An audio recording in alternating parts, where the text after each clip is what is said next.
these little binoculars. Excuse me, I'm just trying to get them out the pouch. Here we go.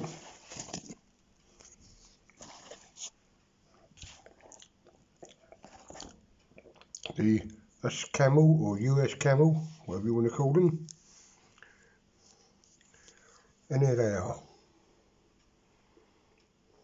And I'm very satisfied for what they are and for what they cost.